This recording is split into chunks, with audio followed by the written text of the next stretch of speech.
Salut à tous, alors une courte vidéo pour vous ramener quelques news du front, donc du procès SEC versus Ripple. C'était donc vendredi 11, donc en fin de journée pour nous, où la juge Torres a refusé la demande de la SEC, qui était donc de striker ou de refuser le Fair Notice Defense de Ripple, et la juge a donc refusé cette demande de la SEC. Alors où ça nous mène? Globalement, il y a deux points importants qui ont amené la SEC à porter plainte contre Ripple. Le premier, c'est qu'il y aurait eu une vente illégale de XRP au début, donc sous la forme d'un ICO destiné à certaines personnes. Et le deuxième point, pour prouver que c'était une security, c'est que le prix du XRP était corrélé au mouvement, donc aux actions ou aux décisions de Ripple. Alors qu'est-ce que c'est qu'une Fair Notice Defense? Alors j'ai pas de traduction géniale à proposer puisque le terme est américain, mais je dirais que ce qui s'en rapproche le plus, c'est une genre de légitime défense. C'est-à-dire que, imaginez, quelqu'un vient vers vous et vous frappe, vous le frappez en retour, vous le blessez et il porte plainte contre vous. Vous avez le droit de plaider la légitime défense. Maintenant, s'il vient vers vous et qu'il fait semblant de vous frapper et que vous le frappez et vous lui faites mal et qu'il porte plainte, la légitime défense va être beaucoup plus compliquée à plaider, étant donné que lui ne vous a pas frappé en premier. Donc globalement, pour plaider la légitime défense, il faut vous laisser frapper d'abord. Bref, la loi n'est pas forcément bien faite, mais c'est comme ça. Dans leur légitime défense, entre guillemets, donc leur fair notice defense, Ripple a blindé le dossier avec toutes les preuves comme quoi il n'y a pas eu de vente illégale d'XRP. Donc ça, effectivement, ça gênait la SEC. Et plutôt que d'essayer de contrer les arguments de Ripple dans cette fair notice defense, la SEC a préféré contre-attaquer en disant que la fair notice defense était illégitime. Donc qu'il n'y avait pas lieu en fait d'invoquer une légitime défense. D'où ce qu'on voit dans les médias et le fait de striker, c'est-à-dire de virer la Fair Notice Defense. La juge ayant refusé cette demande de la SEC, ça veut dire que Ripple est en droit de faire cette Fair Notice Defense et donc de déployer les arguments qu'il y a à l'intérieur. Et là, la SEC est dans la merde parce qu'elle n'a aucun argument contre ce dossier. Donc même si c'est pas encore fini, c'est une grosse victoire pour Ripple, puisque maintenant on va arrêter de tergiverser et de se jeter du sable à la gueule et on va enfin pouvoir avancer dans le concret.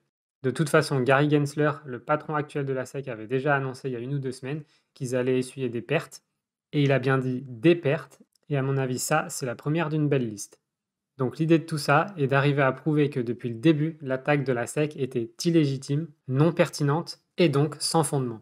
Et donc c'est ce qu'explique Jeremy Hogan dans cet article, et donc dans cette vidéo, que je vous suggère si vous comprenez l'anglais, mais je vous avoue que c'est vrai que c'est assez complexe à comprendre. Il y a pas mal de termes d'avocat et j'ai dû la regarder 2 fois et même lire le texte, donc c'est la transcription de la vidéo, pour bien comprendre ce qui se passait. Alors il y a un point très important aussi là-dedans, c'est que du fait que c'était une fair notice defense, la victoire de Ripple et donc de XRP va créer un précédent qui fait que toutes les autres cryptos seront protégées d'attaques illégitimes comme la SEC a fait jusque-là. Donc en fait, Ripple et XRP sont en train de sauver tout le monde de la crypto et personne n'est en train de s'en rendre compte. Une fois que ce procès sera terminé, l'ensemble des cryptos sera protégé d'attaques illégitimes de la SEC, sur ce type d'attaque en tout cas. Donc tout ça, c'est très bon pour la crypto, et Ripple et XRP seront en première ligne pour être clean au niveau des régulations, et ça, à mon avis, c'est une excellente nouvelle pour XRP en particulier.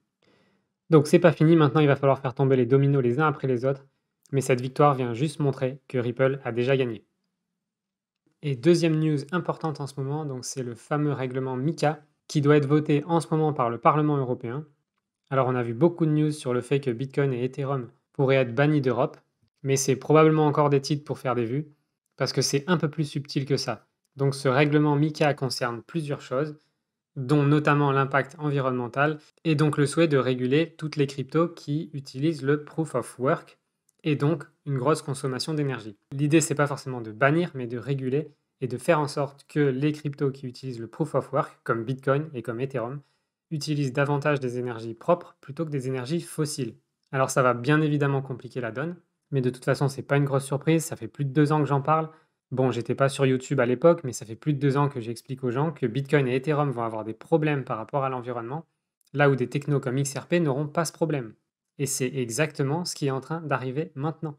C'est absolument pas une surprise, c'était prévisible. Le narratif global est tourné sur l'environnement. Des technos comme Bitcoin et Ethereum ne peuvent pas continuer de façon saine.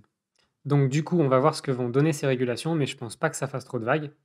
Le seul truc qui devient marrant, c'est le narratif public, c'est-à-dire que là où les États-Unis attaquent la crypto-monnaie, j'entends via Ripple XRP, Biden, lui, passe son executive order pro-crypto, où en gros il dit la crypto c'est l'avenir, on va la réguler, mais c'est là qu'on va. Alors que pendant ce temps, l'Europe, qui elle développe massivement la crypto-monnaie en arrière-plan, elle nous sort un gros titre comme quoi elle va bannir Bitcoin et Ethereum. Et ça, pour monsieur tout le monde, ça veut dire quoi? Que l'Europe va bannir la crypto. Maintenant, c'est clair que pour des gens comme vous qui connaissez le monde de la crypto, vous savez que Bitcoin et Ethereum, c'est pas la crypto. Mais pour monsieur tout le monde, c'est le cas. Donc des gros titres comme ça où on va réguler Bitcoin et Ethereum, ben, ça peut faire flipper tout le monde. Et c'est marrant puisque l'Europe est un des leaders en termes de CBDC, c'est-à-dire de banques centrales qui vont utiliser des monnaies digitales. Et on sait aussi que ça fait un moment qu'ils bossent avec Ripple. Un pas après l'autre, tout se met en place. On a XRP qui est attaqué, maintenant XRP qui sort du trou, Biden et les US qui sont pro-crypto. Et puis on a le Covid, on a la guerre, et au moment parfait, l'Europe qui met un gros warning sur Bitcoin et Ethereum. Le narratif public commence de plus en plus à ressembler à ce qu'on voyait en arrière-plan. Et Joe Biden a annoncé un délai de 6 mois pour mettre en place tout ça, ce qui correspond parfaitement, avec la deadline max de la SEC versus Ripple, et du calendrier ISO 20022 qui annonce que tout le monde doit être prêt d'ici novembre 2022. Tout va changer et 90%, voire plus de la population n'est pas prêt à ce qui arrive. Mais vous, vous êtes prêts. Vous savez, vous êtes au bon endroit, au bon moment. Vous le savez, j'ai ni Bitcoin ni Ethereum parce que je le sens pas et je le sens pas et je sais que ça peut arriver en un claquement de doigts. Je peux encore me tromper, mais plus je regarde les news et plus ça ressemble à ce que je dis depuis des années. Il n'y a aucune surprise à ce que l'Europe régule Bitcoin et Ethereum. Aucune. Et je tenais à vous montrer aussi ce graphique donc, qui vient de cbdctracker.org et qui montre où en est le déploiement des CBDC, donc c'est-à-dire des monnaies digitales de banque centrale, dans le monde. Ça peut expliquer aussi par exemple pourquoi le prix de XRP ne bouge pas tant que ça. C'est tout simplement parce que très peu de banques sont passées en fonctionnement sur les nouveaux systèmes. Il y a juste un seul pays qui actuellement, donc c'est le Nigeria, qui actuellement a démarré et est lancé. Il y a énormément de pays qui sont encore en recherche, quelques-uns en proof of concept et encore quelques-uns en pilote, mais très peu sont lancés. Donc pour ceux qui ne savent pas, la recherche, c'est l'évaluation de la crypto-monnaie, des technologies de blockchain pour savoir ce qu'ils vont mettre en place ou pas. Le proof of concept, c'est un état où on a trouvé comment faire et on met une première brique en place pour voir si ça fonctionne. En gros, on prouve que le concept fonctionne. Tout ça, c'est toujours en arrière-plan.